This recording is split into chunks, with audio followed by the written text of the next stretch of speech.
Hello everyone, आज हम class 11 math chapter 5 जो कि हमारा सम्मिश्र संख्या और द्विघात समीकरण है उसका एग्जाम्पल फर्स्ट देख रहे हैं। इसका जो वो पहला उदाहरण है वो हमारे पास क्या है, यदि 4x + i 3x - y = 3 + i - 6, जहाँ पर x और y जो है हमारे पास वास्तविक संख्याएं हैं, तब x और y हमें ज्ञात करना है। ठीक है, तो सबसे पहले हम यहाँ पे इसको गिवन दैट लिखेंगे। गिवन दैट का मतलब क्या होता है, जो कि हमें दिया गया। अब डायरेक्टली दिया हुआ भी लिख सकते हैं, थोड़ा सा इंप्रेसिव दिखाने के लिए आप इसे लिखेंगे गिवन दैट। ओके, तो क्या दिया हुआ आपको 4x + i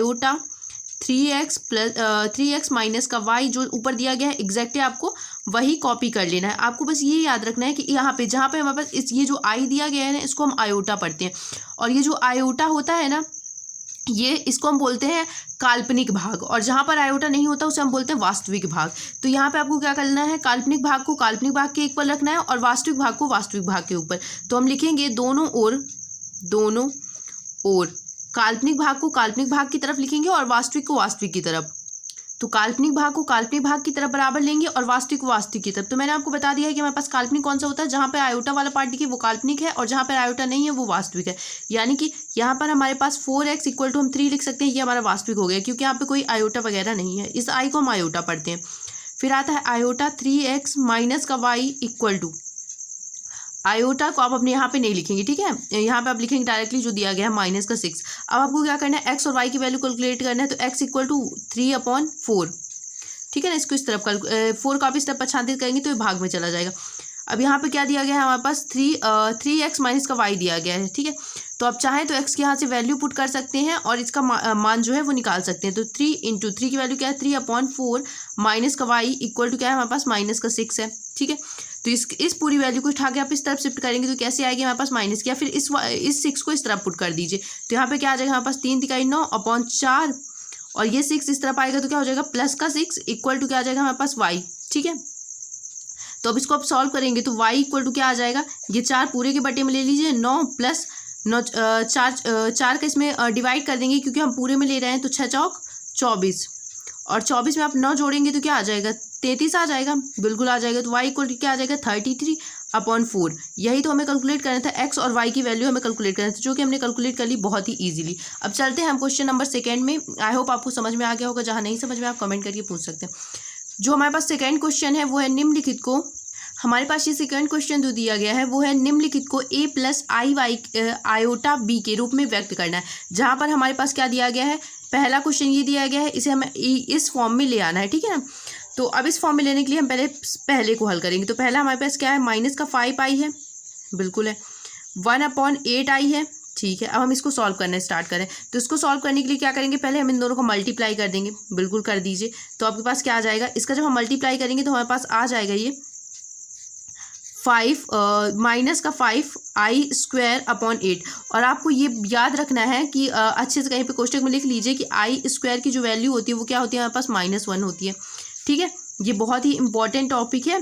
तो यहाँ पे हम क्या करेंगे, हम इसकी वैल्यू रख देंगे -5/8 × -1। ठीक है, तो माइनस क्या हो जाएगा, प्लस हो जाएगा। तो हमारे पास ये जो वैल्यू है वो आ गई 5/8।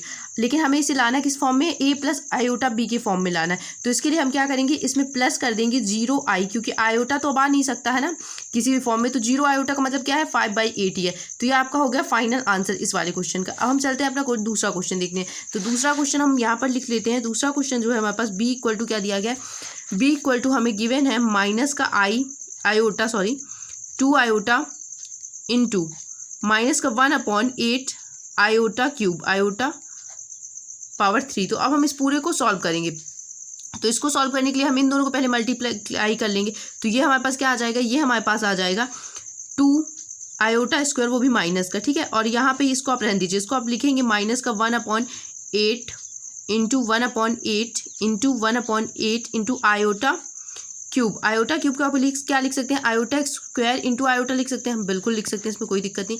तो ये हमारे पास 2 आयोटा हो गए है ना। तो ये हमारे पास जो माइनस था इसको हम पहले सॉल्व कर लेंगे। तो इन दोनों का भी मल्टीप्लाई है, मतलब इस पूरे का हमें मल्टीप्लाई करना है। ठीक है, तो इस 2 से हमने इस 8 को काट दिया तो क्या आ गया आपके पास, 4 आ गया यहाँ पे। ठीक है, इस माइनस से ये माइनस हमारे पास कैंसिल आउट हो गया। अब अगर हम इन दोनों का मल्टीप्लाई करें तो हमारे पास क्या आ जाएगा, आयोटा पावर 5 आ जाएगा, बिल्कुल आ जाएगा। पहले इसका आप पूरे को मल्टीप्लाई करेंगे तो आपके पास आ जाएगा 1/256। ठीक है, और ये हो गया हमारे पास आयोटा पावर 5। अब आपको क्या करना है, आयोटा पावर 5 को हमें कन्वर्ट करना है। तो 1/256 into iota power 4 into iota आप इसे लिख सकते हैं। आयोटा पावर 4 को आप क्या लिख सकते हैं, आयोटा पावर 4 को आप लिख सकते हैं 1/256 इंटू आयोटा स्क्वायर का स्क्वायर होल स्क्वायर आप इसको लिख सकते हैं। अगर इसका गुणा करेंगे तो आयोटा पावर 4 ही आ जाएगा इंटू आयोटा। ठीक है, अब आपको पता है आयोटा स्क्वायर की वैल्यू क्या होती है हमारे पास, आयोटा स्क्वायर की वैल्यू होती है -1।